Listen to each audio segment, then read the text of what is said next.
Indonesia melaporkan 2 kasus varian baru Corona B117 di daerah Karawang, Jawa Barat. Varian yang pertama kali dilaporkan di Inggris ini jadi perhatian karena disebut bersifat lebih menular daripada varian sebelumnya. Meskipun demikian, Sekretaris Jenderal Kementerian Kesehatan Republik Indonesia, Oscar Primadi menghimbau agar masyarakat tidak perlu panik dan khawatir berlebihan terkait kabar temuan varian COVID-19 B117. Upaya pencegahan pun hampir sama, yaitu penerapan protokol kesehatan 3M, memakai masker, menjaga jarak, dan mencuci tangan. Hanya saja penerapannya harus lebih disiplin karena menyesuaikan kemampuan penularan virus. Dan diharapkan tidak ada lagi orang yang memakai masker asal menempel di wajah saja, bahkan diimbau menggunakan masker rangkap. Sementara epidemiolog UNER, Dr. Windu Purnomo mengkritisi masuknya varian virus corona B117 karena dianggap pemerintah tidak serius membatasi perjalanan internasional. Upaya kewaspadaan saat ini perlu ditingkatkan agar virus corona varian baru ini tidak merambat masuk ke wilayah Jawa Timur. Karena sifatnya yang cepat menular, maka ditakutkan semakin banyak orang tanpa gejala tertular COVID-19.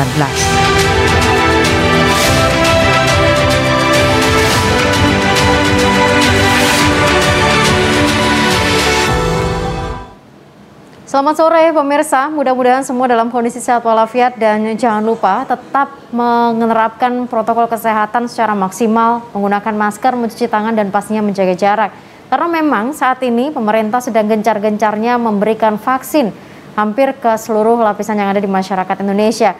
Tetapi beberapa hari belakangan ini ternyata kita mendengar kabar tepat dalam 1 tahun pandemi kita lewati, ternyata ada virus varian baru. Dan kalau kita melihat bagaimana perkembangannya, ternyata yang sudah masuk di Indonesia, sudah ditemukan di Indonesia, virus varian baru B117 ini ada di Karawang, Jabar yang terdeteksi.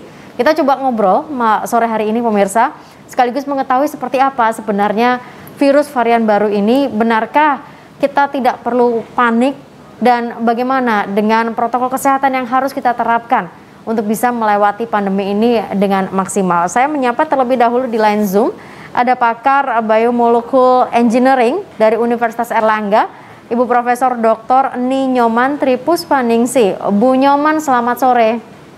Assalamualaikum warahmatullahi wabarakatuh. Selamat sore Mbak. Matur nuwun sudah bergabung bersama dengan kami, dan ada pakar epidemiologi Universitas Airlangga, Bapak Dr. Windu Purnomo. Pak Windu, selamat sore. Assalamualaikum. Selamat sore Mbak Agnes. Matur nuwun sudah. Salam sehat semuanya untuk kita semua. Nanti akan bergabung juga pemirsa di studio anggota Komisi DPRD Jawa Timur, Dr. Benyamin Kristianto. Tapi saya ke Bu Nyoman dulu. Bu Nyoman, ini kita lihat ada virus varian baru. Apa yang membedakan? Benar tidak virus ini kabarnya penularannya lebih cepat? Ya, yang membedakan itu adalah posisi dari mutasinya ya. Jadi kan kita tahu bahwa virus COVID-19 atau SARS-CoV-2 ini kan ukurannya lumayan panjang, sekitar 30.000 pasang basa. Nah, itu kan membawa informasi genetik. Jadi ada kodon-kodon per 3 urutan itu mengkode asam amino. Nah, di lokasi mutasi yang saat ini itu ada di posisi 501. Di mana N asparagin itu berubah menjadi tirosin. Nah, ini yang menarik adalah perubahan lokasi mutasi yang sebelumnya yang banyak dibicarakan, bahkan juga penyebarannya sekarang sudah hampir di seluruh dunia ya, 95% itu adalah yang D614G. Jadi ini berubah dari posisi 614 tetap ada, sekarang nambah lagi satu lokasi yaitu 501. Jadi sebetul itu, karena ini ditemukan pertama kali di UK, sehingga dikatakan sebagai varian baru. Karena D614G sudah berada di hampir seluruh negara. Nah, kalau kita lihat pada proses penyebaran pada video yang mungkin sudah saya kirimkan, kita masih bisa lihat bagaimana titik awalnya di UK, gitu ya. Saya rasa kalau bisa video yang langsung menjelaskan bagaimana proses penyebaran ini menjadikan kita agar lebih hati-hati. Ini penyebarannya melalui apa, Bu Nyoman? Apakah sama juga dengan virus yang sebelumnya? Iya, pastinya sama karena kan ini kan bisa menular dari baik itu droplet maupun aerosol, berarti proses penularannya sama, proses transmisinya sama.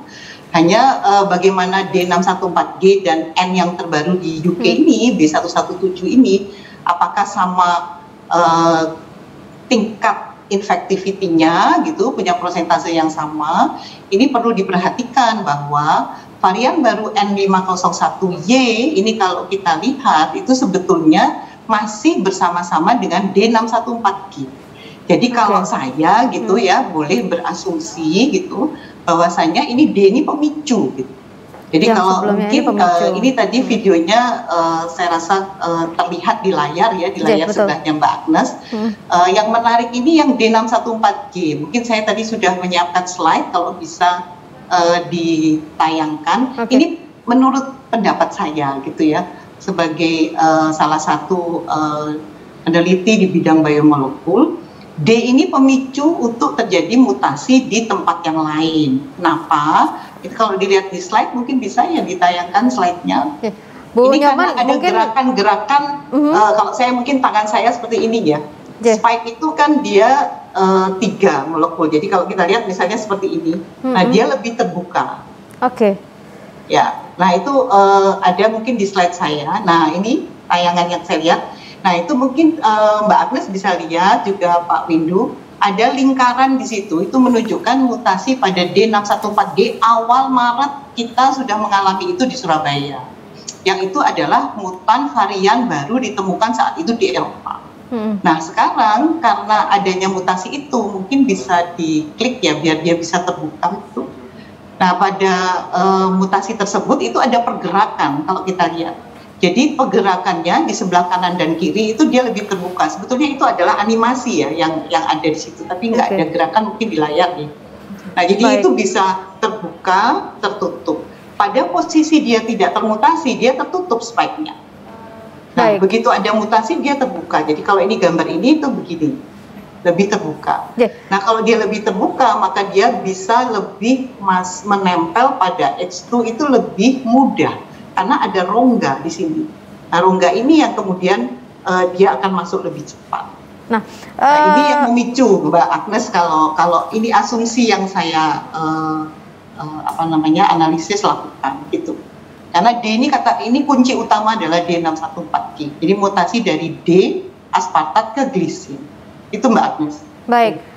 Cukup mengkhawatirkan kalau kita melihat dari penjelasan Bu Nyoman. Saya ke Pak Windu sebentar. Pak Windu, ini tadi Pak Windu juga mengatakan, apalagi dari penjelasan Bu Nyoman, artinya apakah memang karantina yang dilakukan oleh pemerintah ini tidak cukup, Pak Windu?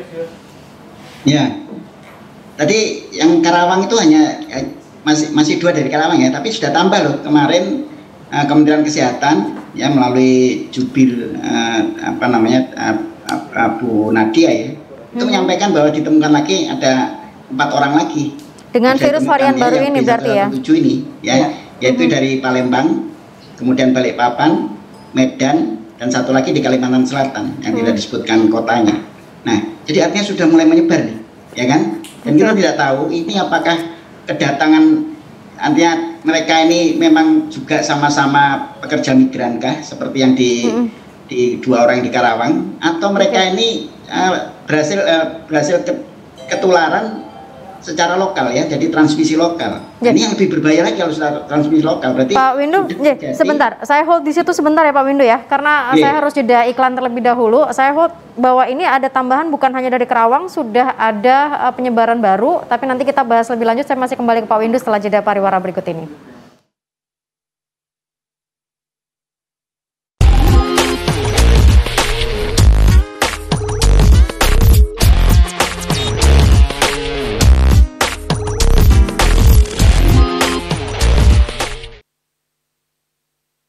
Menurut jenengan seperti apa Bu adanya virus corona baru ini?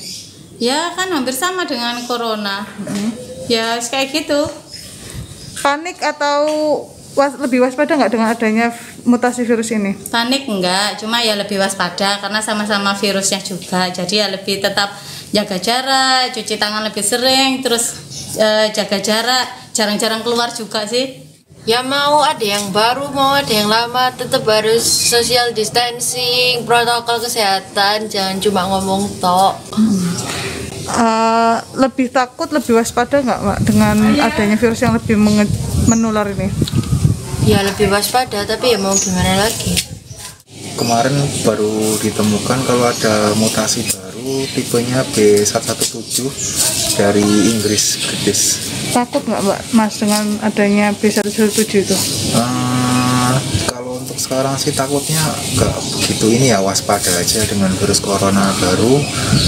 Mungkin lebih care tentang kesehatan, kebersihan, sering cuci tangan, mungkin lebih itu aja kalau untuk yang sekarang.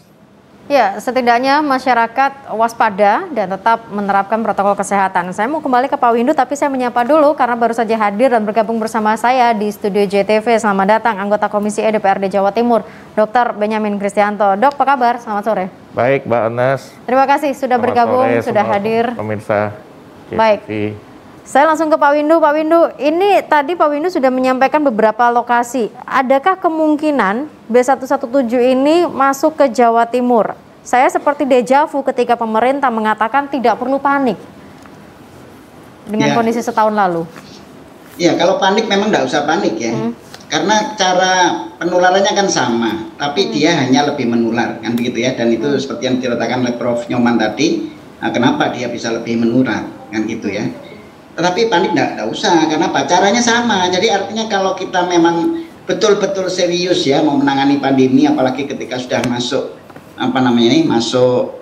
varian baru ya, yang sebetulnya di sini sudah ada D614G yang sudah sejak April ya, yang ditemukan oleh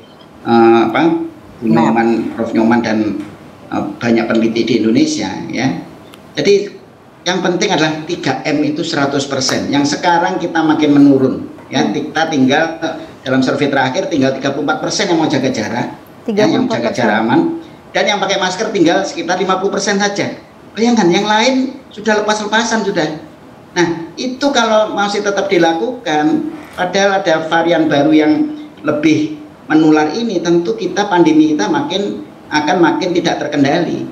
Ya, jadi itu yang harus dilakukan oleh masyarakat. Nah tentu ya, karena ini sudah menyebar di beberapa tempat ya, tentu kita harus melakukan genomic surveillance ya. Kita harus melihat petanya, bagaimana peta sebaran B117 ini, maupun mungkin ada varian baru yang juga muncul juga bisa. Karena tapi sampai sejauh ini kita belum tahu ya Pak Windu ya, apakah memang ini transmisi lokal atau bagaimana? Ini yang belum tahu saya, apakah itu transmisi lokal atau dia juga pekerja migran. Yang lebih berbahaya kalau ini sudah transmisi lokal kan, berarti artinya sudah ada penularan di antara penduduk ya. Dan kalau memang yang Kerawang itu jelas dia adalah transmisi jadi imported case kan. Nah, jadi tentu yang tugas kita adalah menyekat pintu masuk tentu ya. Jadi karantina misalnya, sekarang ini kan hanya 5 hari karantina ya kalau ada orang dari luar masuk. Padahal di negeri lain ya, orang kalau masuk ke negerinya itu 14 hari minimal, dia positif negatif tetap 14 hari. Nah, harusnya kita pun harus strict juga 14 hari minimal, karena masa inkubasi itu sampai 14 hari. Nah, kemudian yang transmisi lokal ini betul-betul kalau mau menjaga ya tadi 3M tadi, dan testing dan tracing ya, itu harus betul-betul makin kuat kan gitu ya, karena virus ini varian-varian baik yang baru maupun yang lama itu bisa ditemukan kalau testing dan tracing kita kuat. Padahal testing dan tracing kita sekarang melemah gitu ya, ini makin melemah. Jadi justru ada PPKM mikro malah melemah testing dan tracingnya gitu ya, dan itu yang tentu sangat memprihatinkan. Nah, itu harus dikerjakan. Ini yang mungkin karena kebetulan di sini juga ada anggota dari DPRD Jatim terkait dengan testing dan juga tracing. Adakah mungkin catatan juga dari teman-teman Dewan terkait dengan apa yang dilakukan oleh pemerintah Jawa Timur? Ya, terima kasih Mbak Nas, Prof. Nyoman, Dr. Wisnu. Jadi sebenarnya saya setuju apa yang barusan disampaikan Dr. Wisnu begitu. Dr. Windu. Mau ke Dr. Windu karena kita tahu bahwa bedanya viral atau virus dengan bakteri itu adalah virus itu begitu mudah untuk bermutasi. Dia bisa bermutasi berapa kali, bisa bermutasi secepat apapun bisa itu terjadi. Nah, oleh karena itu hal itu bisa menyebabkan terjadinya mutasi yang membahayakan. Nah, 3M atau sekarang sudah berkembang menjadi 5M, begitu ya. Selain masker, menjaga jarak, cuci tangan, sekarang ini mencegah kerumunan, lalu membatasi imobilisasi, begitu. Nah, itu tetap harus dijaga, Pak. Memang kita dari Dewan ini memang kita selalu menyiapkan anggaran baik untuk mempersiapkan sosialisasi ke masyarakat, lalu juga untuk sosialisasi dengan adanya mutan-mutan atau variasi baru, begitu Mbak Anas. Nah, selain itu kita tetap bekerja sama dengan Dinas Kesehatan dan Badan Bencana Nasional untuk men-tracing seperti disampaikan tadi, bila ada kasus-kasus. Nah, karena ini dari UK atau ini dari luar, tentu yang kita harus lakukan, saya setuju juga bahwa karantina benar-benar diperketat. Betul. Tapi memang menurun. Pantauan dari teman-teman Dewan, apakah memang sejalan dengan apa yang disampaikan oleh pakar epidemiologi, testing tracing menurun, karantina juga tidak seketat yang di luar? Sebenarnya ini jadi masalah larinya nanti ke masalah keuangan, Mbak. Oke. Jadi seperti yang tadi disampaikan, mestinya kalau ngomong karantina itu idealnya 14 hari. Tapi yang terjadi kadang-kadang yang berangkat dari luar negeri, seperti yang habis dari umroh segala macam, itu mereka hanya 5 hari sampai 1 minggu. Oke. Kenapa? Ya berhubungan karantinanya di mana, selama karantina yang kasih makan itu sopo, gitu kan ceritanya. Lalu pengecekan, saya tahu melakukan PCR itu 2 kali. Jadi begitu mereka mendarat di PCR, lalu setelah di karantina itu di PCR ulang kembali untuk memfikskan, begitu ya, pasti atau tidak. Kalau aman, clear, baru mereka boleh kembali ke rumahnya masing-masing. Oke. Nanti ini kan hubungannya dengan kos biaya, begitu. Kos biaya anggaran. Nanti kita lanjutkan lagi, Dok, sebentar karena saya harus jeda. Pemirsa jangan kemana-mana, Bincang Sore kembali saat lagi untuk Anda.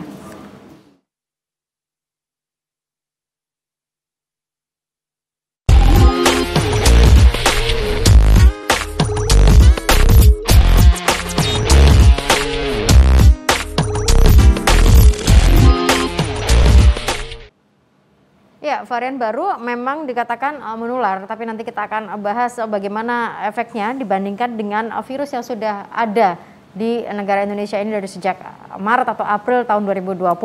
Saya sebentar ke Dr. Ben. Dr. Ben, ini artinya tadi kita bicara anggaran. Kita tahu memang ini semuanya di-tackle atau diberikan oleh pusat, digelontorkan dari pusat. Jawa Timur sendiri bagaimana? Apakah memang ada partisipatif, inisiatif begitu untuk menjadi bagian dalam testing, tracing, termasuk juga karantinanya? Ya, sebenarnya sejak tahun lalu, sejak ada masalah COVID, begitu ya Mbak, kita ini sebenarnya sudah mengalokasikan anggaran dari beberapa SKPD yang dianggap anggarannya ini bisa diminimalis ataupun bisa dikurangi, itu lalu dijadikan satu sebagai anggaran bantuan daripada Gubernur Jatim untuk penanganan daripada COVID, gitu ya. Jadi anggaran itu tetap selalu ada, bukan hanya mengandalkan anggaran dari pusat saja. Ya. Tapi larinya memang untuk bantuan ekonomi ya, bukan yang untuk kesehatannya ya? Ya, itu ada plot-plotnya. Ada plotnya. Karena kita tahu bahwa dampak COVID ini kan ada guyonan kalau COVID itu matinya karena 2 hal, bisa karena COVID-nya atau matinya karena kelaparan. Jadi artinya selain menanggulangi COVID-nya tersebut, begitu, kita juga harus memikirkan bagaimana menghidupkan kembali perekonomian. Nah, dengan demikian supaya perekonomian ini jalan, kita tahu COVID itu mau virusnya itu mutan atau apapun, sebenarnya kunci satunya adalah tergantung daya tahan kita sendiri, karena itu viral. Baik. Nah, kalau masalah ekonomi lagi turun, gizi turun, akhirnya bisa menyebabkan penyebaran juga tambah luas. Ya, ini akan jadi saling terkait. Bu Nyoman. Ya, Bu Nyoman ini. Bu Nyoman ini kalau kita melihat, apakah kemudian virus varian baru ini bisa menimbulkan penyebab atau mungkin bisa menimbulkan hal yang sama seperti yang dimunculkan oleh virus sebelumnya? Artinya tingkat kematian yang lebih tinggi dengan resiko yang sangat mengancam bagi warga, begitu? Jadi Mbak Agnes, kalau mutasi ini pada virus belum secara signifikan menunjukkan dampak terhadap kematian ya, jadi keganasan atau kematian. Lebih banyak mutasi itu dampaknya adalah pada peningkatan infectivity-nya, jadi penyebarannya memang cepat sekali. Kenapa? Karena dia berinteraksi itu tadi, dia berusaha, virus ini kan inginnya survive, jadi dia berusaha merubah sedemikian agar dia selalu bisa menginfeksi itu lebih banyak, dan lebih meluas. Itu sebetulnya ciri khasnya virus. Sehingga kapanpun selama virus ini masih ada, pasti dia akan terus melakukan mutasi. Jadi kalau kita lihat tadi D614G pun dia berubah, asam amino itu berubah sifat. Karena berubah sifat maka merubah interaksi antara protein spike dengan tentunya di RBD-nya ya, ribosom binding domain itu dengan H2 yang ada di sel inangnya yaitu manusia. Nah, N510Y itu berarti asam aminonya berubah dari N, asparagin, menjadi tirosin. Namun kita harus ingat masih ada strain lain. Jadi di UK yang strain varian baru B117 itu tidak hanya sekedar di N501Y, Ibu Mbak Agnes ya. Tapi dia juga ada di posisi lain yaitu di posisi 681. Yaitu P kemudian termutasi di lokasi 681 menjadi H. Jadi valent alanin menjadi histidine. Nah, ini juga punya peran. Jadi pada B117 itu dua lokasi mutasi ini sangat berperan. Yang satu adalah dekat dengan pengikatan reseptor, yang satunya dekat dengan lokasi pemutusan dari furin, protein yang ada pada sel inang. Jadi kayak bolonya gitu loh, kayak temannya. Justru ini dikenal seperti seolah ini adalah temannya, kemudian malah membantu untuk menginvasi RNA itu masuk ke dalam sel. Jadi sebetulnya itu yang perlu diperhatikan, tidak hanya UK yang N, tapi juga UK yang mutasi yang P. Ya, di posisi 681. Ini dua hal ini yang saling menguatkan. Sehingga kenapa B117 itu lebih cepat penyebarannya, menularnya lebih cepat dibandingkan yang D614G. Tapi ya itu sebetulnya kata kuncinya. Kata jadi kuncinya kalau di sana ya. sekarang kan di N saja. Itu Mbak Agus ya. Pak Windu, lalu bagaimana? Karena apa yang disampaikan oleh Bu Nyoman, termasuk juga bagaimana lebih cepat penularannya, virus yang kemudian bermutasi, bagaimana dengan efektivitas vaksin? Ada banyak orang mengatakan ini semua akan selesai ketika kita sudah ada vaksinnya atau mungkin sudah ada obatnya, Pak Windu. Ya, saya bukan ahli vaksin ya, tetapi para ahli vaksin ya sampai sekarang menyebutkan ya baik ahli vaksin di luar ya maupun yang di dalam negeri mengatakan bahwa B117 ini masih efektif bisa dicegah oleh vaksin yang beredar dan akan beredar di Indonesia. Ya, jadi nggak usah khawatir ya sementara ya. Tapi kalau ada mutasi-mutasi lain yang bisa saja dia bisa bisa menjadi varian yang tidak bisa dicegah oleh vaksin yang beredar. Nah itu yang agak sulit gitu ya, karena jangan lupa ya mutasi atau varian yang sudah beredar, varian baru yang beredar di dunia ini yang sangat mengkhawatirkan bukan hanya yang dari Inggris ini ya B117, ada B1351 dari Afrika Selatan ya, itu juga sama, itu juga lebih menular ya, dan saya tidak tahu ini lebih membuat gejala yang lebih parah ya, jadi yang lebih mematikan atau tidak saya tidak tahu, tetapi lebih menular jelas. Kemudian juga yang dari Brasil itu ada B1128 ya, itu kalau masuk ke Indonesia kita luar biasa sulitnya nanti menghadapi ini. Nah makanya karena itu jaga perbatasan ya, jaga pintu-pintu masuk kita. Jadi tadi tentang tentang cost ya, memang ya bahwa karantina yang makin panjang makin meningkatkan cost. Tetapi pelaku perjalanan itu memang harus dibebani biaya itu, karena itu adalah biaya secara mandiri dari mereka. Ya, jadi kalau kita saja ya ke Singapura, nanti kita juga dikarantina, biaya sendiri kita sendiri.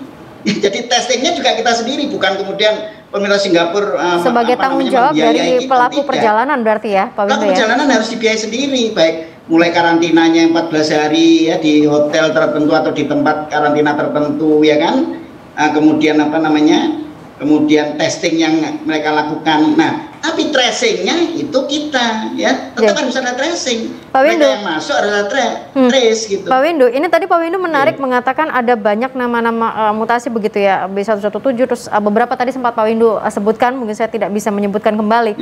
Artinya ini mungkin tidak jauh berbeda dengan ketika kita berada di zaman sebelum pandemi begitu ya, ada banyak virus-virus yang mungkin juga kita jumpai dengan ketahanan tubuh masing-masing.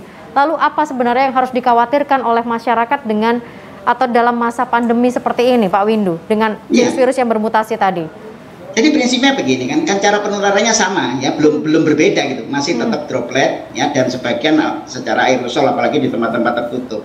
Jadi tidak berbeda cara penularannya. Jadi artinya ya, masyarakat tetap yang harus dilakukan adalah 100% disiplin di dalam mematuhi protokol kesehatan 3M plus 2M tadi. Itu harus 100%, jangan sampai seperti sekarang sudah terjadi banyak yang abe ya, kepatuhan jaga jarak aja sudah tadi saya katakan tinggal 34% dari survei terakhir ya, kemudian yang pakai masker tinggal 50%, dan ini kan berbahaya gitu ya, padahal mungkin sudah ada terjadi transmisi lokal dari varian-varian ini yang kita juga belum tahu apakah sudah masuk di Jawa Timur atau tidak, karena itu nanti harus ada surveillance genomik gitu ya, dan itu tentu harus ada sistem ya dan anggaran dari pusat. Jadi misalnya supaya UNER ya, lembaga penelitian UNER yang di bawah Prof. Nyoman ini itu bisa melakukan surveillance genomik, tapi kalau tidak ada biayanya kan tidak bisa ya. Jadi harus ada sistem ya dari pusat ya, yang kemudian melakukan surveillance, yaitu monitoring yang periodik ya terhadap keberadaan varian-varian baru, termasuk varian yang sudah ada di Indonesia. Baik, ini mudah-mudahan bisa didengar oleh dari pusat begitu ya, tapi nanti mungkin Dr. Ben juga bisa meneruskan ke pusat. Kita jeda dulu sebentar pemirsa, kami akan kembali saat lagi untuk Anda dalam Bijak Sore.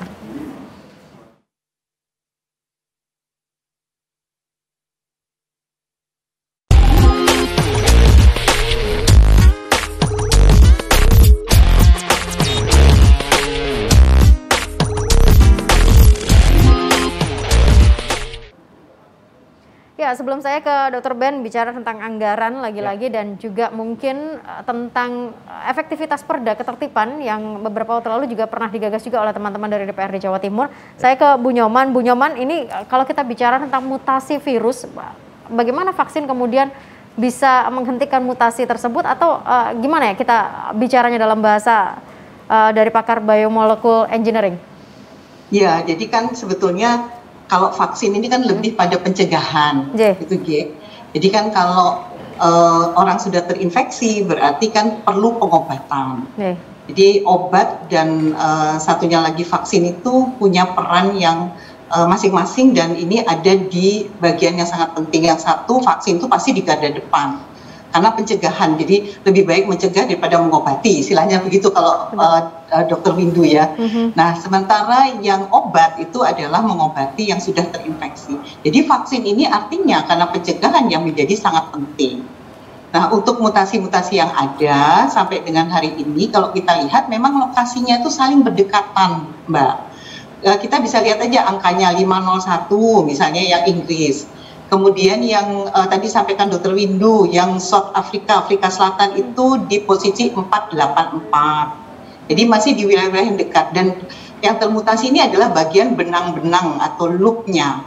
Jadi bukan di struktur yang kuat gitu. Jadi memang dia struktur yang rentan untuk mengalami mutasi. Dan memang pencegahan paling aman adalah dari protokol kesehatan ya, Bu Nyoman? Nah, kalau vaksin itu karena penting pencegahan, ini kan nanti akan menimbulkan herd immunity kan.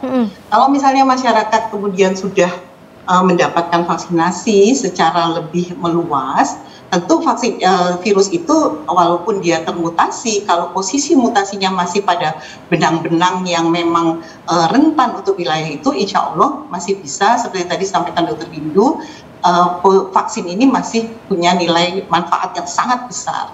Jadi saya rasa vaksinasi ini adalah langkah untuk herd immunity. Ini tuh yang penting sebetulnya, karena pencegahan terjadi. Virus ini kan kalau kita kuat, dia akan otomatis lemas dengan sendirinya. Ya, jadi nah, ini yang perlu dilakukan. Nah, selama belum secara menyeluruh, saya sangat setuju tadi yang disampaikan oleh Dr. Windu bahwasanya memerlukan 3M bahkan 5M itu ya dipatuhi dengan sangat-sangat disiplin gitu ya, memakai masker khususnya, kemudian menghindari kerumunan dan juga mencuci tangan.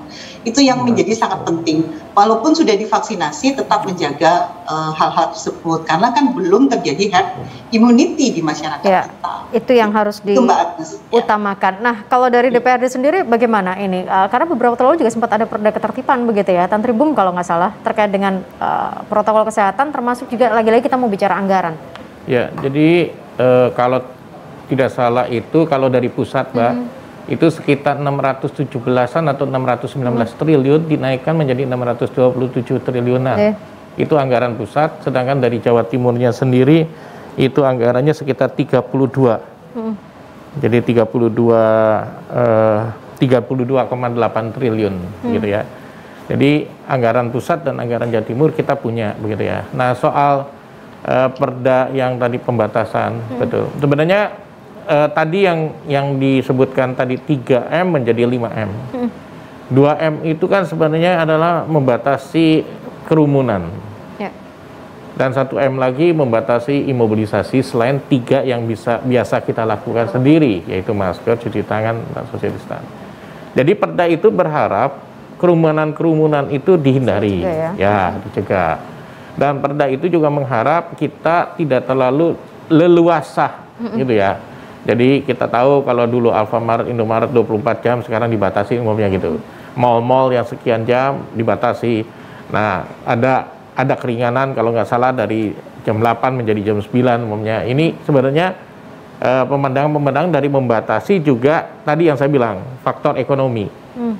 Jadi menyeimbangi. Jadi kalau umumnya mall dari jam 8 jadi jam 9 ditambah 1 jam sebenarnya buat meningkatkan ekonomi. Tapi satu sisinya pada saat itu maupun di dalam mall tetap yang 5M itu diterapkan gitu. Jangan di dalam mall dia tidak pakai masker. Dalam mall dia tidak cuci tangan. Jadi proses itu harus tetap dijaga. Nah, kemarin itu ada berita teman sejawat, teman dokter begitu. Habis divaksin katanya dia meninggal. Tapi bukan karena vaksinnya, karena dia terlalu pede bahwa setelah divaksin berarti saya super kuat gitu. Atau bahasanya saya sudah jadi Superman begitu ya. Tidak mungkin terkena virus, padahal virus ini, dan itu baru vaksin pertama, berarti artinya mesti dilakukan vaksin kedua untuk benar-benar meningkatkan daya tahan tersebut begitu ya ceritanya. Nah, seperti Pak Windu sampaikan tadi, apakah vaksin ini efektif untuk mutasi-mutasi yang dijelaskan oleh Prof. Nyoman demikian jelas? Ya, kita mengharapkan vaksin itu efektif terhadap COVID dan mutan-mutan berikutnya, begitu. Nah, tapi kalau tiba-tiba ada mutan-mutan berikutnya, kembali lagi, yaitu apa? Yang sederhana tadi, ya 5M tadi. Bagaimanapun juga itu ini yang harus disadarkan ke masyarakat. Iya, betul.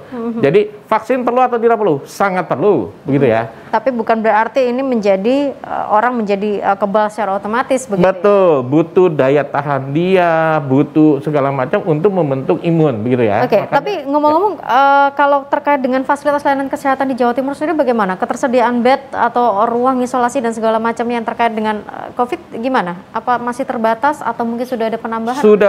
Sudah bagus Bu, sudah baik gitu ya. Malah waktu kemarin itu, waktu tahun pertama memang sempat sampai tidak bisa menangani. Makanya kan di Indrapura kan ada rumah sakit emergency gitu ya. Nah, di Indrapura itu yang dibuat begitu ya. Tapi kalau sekarang sebenarnya kasusnya itu sudah tidak terlalu banyak begitu.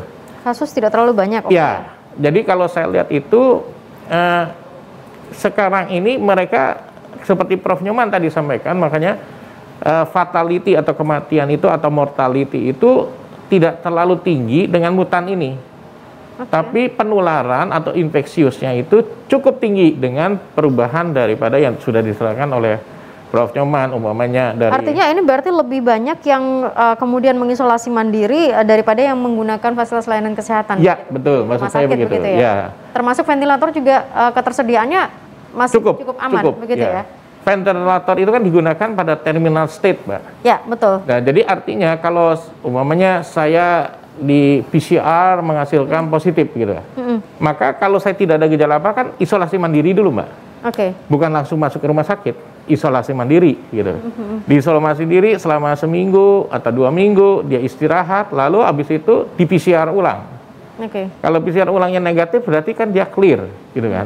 Nah, tapi kalau selama pemeriksaan ataupun isolasi mandiri ada gejala tambah sesak, dia lemah dan segala macam begitu ya, di foto ronsen ada pneumonia dan lain-lain, ya itu yang baru harus masuk ke rumah sakit. Artinya berarti dari Dewan sendiri bisa memastikan bahwa layanan kesehatan khususnya dalam hal COVID dan juga virus-virus baru ini bisa diberikan secara maksimal kepada masyarakat, begitu ya? Bisa, Pak.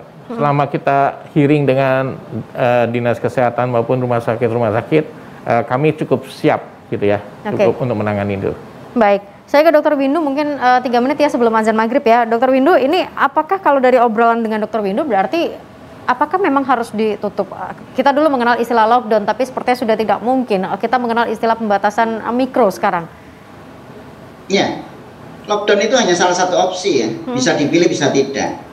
Standar penanganan pandemi ya itu sejak kita belajar di dokter itu belajar di kedokteran ya, di fakultas kedokteran atau ilmu kesehatan masyarakat gitu ya, itu selalu kalau bicara tentang penanganan wabah itu yang pertama kali harus dilakukan dan harus tanpa tergantikan adalah case finding, penemuan kasus ya. Penemuan kasus ya testing dan tracing itu yang mutlak gitu ya. Jadi lockdown tidak mutlak. Banyak negara tidak melakukan lockdown tapi berhasil mengendalikan. Kenapa? Karena testing dan tracingnya bagus ya, sangat adekuat, robust gitu ya. Nah, kita kelemahan kita adalah testing dan tracing yang justru sekarang makin merosot gitu ya.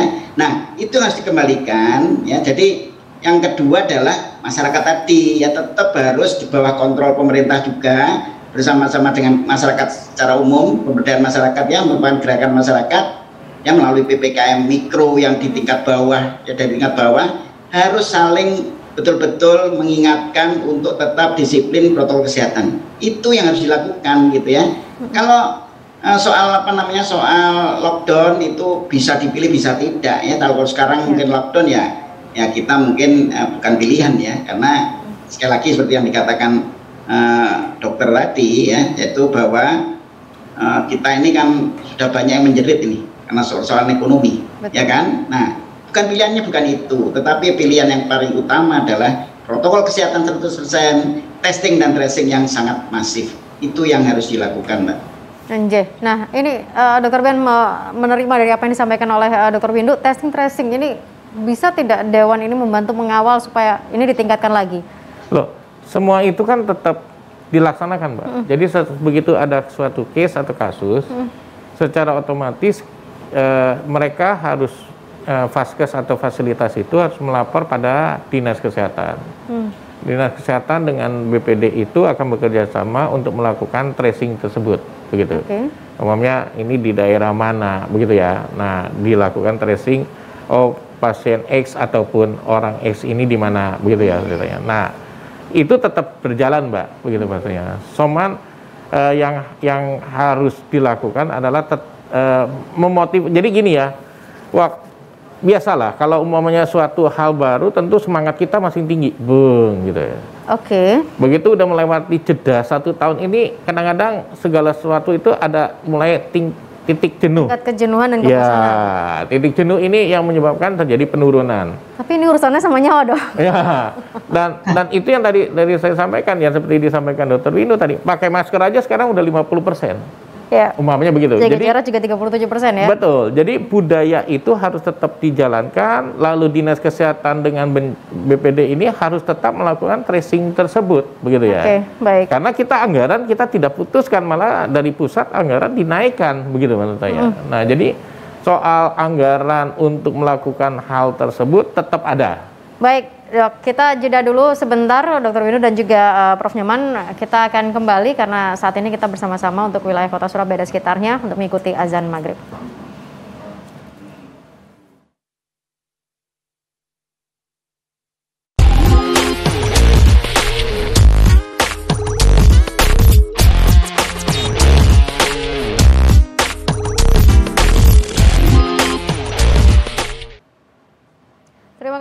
pemirsa tetap bersama dengan kami untuk bincang sore. Waktu saya mungkin tidak banyak, dalam waktu 5 menit, tapi setidaknya kita bisa mendapatkan apa yang harus kita lakukan sebagai masyarakat, sebagai orang yang mungkin awam terhadap pengetahuan tentang virus-virus ini dari para pakar yang hadir atau yang bergabung dalam bincang sore kali ini.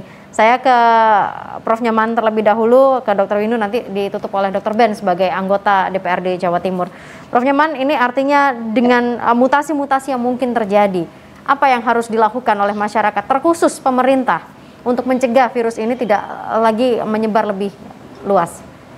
Ya, jadi ada dua hal tadi ya, satu masyarakat, satu pemerintah, kata kunci yang tadi. Singkat. Kalau masyarakat pastinya patuhi protokol kesehatan dengan sangat ketat, artinya disiplin ya. Tadi yang sudah disampaikan oleh Dr. Pris terkait dengan 5M. Itu yang tentu masyarakat saya rasa wajib melakukan itu. Kemudian yang kedua, untuk pemerintah sudah banyak langkah-langkah yang dilakukan. Misalnya yang pertama adalah pencegahan melalui vaksinasi. Kemudian yang kedua, saya perlu informasikan juga bahwa pemerintah melalui Kementerian Kesehatan dan Kementerian Riset dan Teknologi BRIN ini sudah membangun konsorsium untuk melakukan genome surveillance. Di mana genome surveillance-nya adalah untuk melakukan pelacakan atau juga termasuk testing laboratorium untuk genom virus SARS-CoV-2, baik itu mutan-mutan yang terjadi, apakah varian yang import dari luar negeri tadi, South Africa, UK, dan juga termasuk tadi Brasil, termasuk juga Australia. Australia juga sebetulnya ada itu yang S477. Nah, inilah perlunya genome surveillance. Universitas Erlangga dan beberapa perguruan tinggi yang lain ini bergabung dalam konsorsium untuk analisis genome surveillance dengan program 5K. Jadi ada program 5.000 gitu ya, 5K data. Tentu ini memerlukan memang pembiayaan yang sangat tinggi. Nah, alhamdulillah kalau kita lihat di data GSET, Indonesia sudah menyumbangkan hampir sekitar 540 data, di mana dari Jawa Timur termasuk UNER ini di bawah lembaga penyakit tropis. Jadi kami punya perangkat untuk genome surveillance. Ini langkah-langkah pemerintah vaksinasi dan juga genome surveillance ini menjadi sangat penting untuk melakukan 3T tadi ya, baik itu tracing maupun testing. Rasa itu Mbak Agnes. Ya. Terima kasih banyak Prof. Nyoman. Dr. Windu, silakan secara singkat. Iya, jadi saya menegaskan lagi, menggarisbawahi apa yang sudah disampaikan Prof. Nyoman, yaitu sesungguhnya yang harus kita lakukan ya. Jadi masyarakat tetap ya jangan, karena kita sudah banyak yang mengalami namanya kelelahan pandemik ya. Jadi pandemik fatigue. Dan ini yang harus kita gelorakan lagi, bersemangat lagi ya. Jangan lagi abai ya, karena sekarang sudah turun ya, banyak penurunan dalam protokol kesehatan. Ayo kita kembali ya. Dulu pun sebetulnya kita tidak kuat-kuat banget, tapi sekarang harus lebih kuat. 100% lah ya. Ini saya bilang bahwa 3M dan 2M itu 100% ya, bukan tidak ada diskresi gitu ya. 100% menjalankan protokol kesehatan ya. Dan pemerintah tentu tadi ya, testing dan tracing harus lebih kuat ya. Karena sekarang kenyataan gitu di lapangan ya, meskipun yang sudah dilakukan ya sudah dilakukan, tetapi tracing misalnya satu kasus itu harusnya positif ya, kasus positif diikuti dengan 30 minimal kontak erat yang harus di trace ya, tapi sekarang kenyataannya sudah nggak sampai 5 sudah. Baik Dok, ini menjadi catatan tersendiri. Terima kasih Dr. Saya kira itu yang harus dilakukan oleh kita semua. Terima kasih. Dr. Ben, dari anggota Komisi DPRD Jawa Timur, khususnya dalam urusan kesehatan, apa yang harus dilakukan secara singkat, monggo? Ya, terima kasih Mbak Anas. Satu, kemarin itu saya reses, itu masih ada pertanyaan, COVID itu ada atau tidak, padahal ini sudah 1 tahun. Masih ada yang bertanya begitu ya? Ada, padahal ini sudah 1 tahun. Jadi saya tegaskan bahwa COVID itu ada. Teman-teman kami, dokter-dokter itu udah 100-an lebih yang meninggal. Artinya kalau fiktif atau bohong, masa ada dokter yang sampai meninggal, padahal mereka ngerti kesehatan, ngerti segala macam. Jadi COVID ada. Nomor 2 sekarang adalah zamannya vaksin. Di sini kami menyampaikan pada masyarakat bahwa vaksin itu penting dan perlu. Tidak perlu takut untuk melakukan vaksin, karena vaksin itu sudah dipertimbangkan dan segala macam untuk meningkatkan daya tahan terhadap COVID tersebut. Nomor 3, apapun walaupun sudah divaksin dan segala macam tetap kembali ke pencegahan atau preventif, yaitu preventifnya adalah 5M tadi. Begitu. Jadi 5M masyarakat tetap harus lakukan itu walaupun dia sudah divaksin gitu. Kayak saya sudah vaksin 2 kali, tetap harus melakukan 5M tersebut. Nomor 4, tentu masalah COVID ini kita bisa selesaikan kalau kita bersatu. Baik masyarakat, pemerintahan maupun teman-teman yang saintis gitu ya, Prof. Nyoman, lalu Dr. Windu meneliti semua bagaimana sehingga dengan kebersatuan kebersamaan kita harapkan kita bisa menyelesaikan masalah COVID ini. Tentu saja dengan harapan mortalitas menurun, lalu morbiditas kesakitan juga menurun. Soal anggaran, Mbak, saya pikir pusat maupun Jawa Timur siap selalu. Siap ya, termasuk layanan kesehatannya juga tidak ada lagi seperti yang terjadi di awal-awal dulu ya. Ya, semuanya sudah siap. Ketika ada pasien, semuanya siap untuk melayani begitu ya. Mbak. Baik, terima kasih Dr. Ben, terima kasih Dr. Windu, Prof. Nyoman, terima kasih banyak sudah bergabung dan berbagi ilmu. Mudah-mudahan bermanfaat untuk pengetahuan bagi masyarakat tentang bahayanya virus. Tetapi juga jangan lupa, jangan abai. Sudah vaksin, kita harus tetap menerapkan protokol kesehatan. Karena urusan kesehatan ini adalah urusan kita masing-masing untuk menjaga diri kita dan juga untuk menjaga orang terdekat kita. Terima kasih, salam sehat selalu. Saya Agnes pamit, sampai jumpa.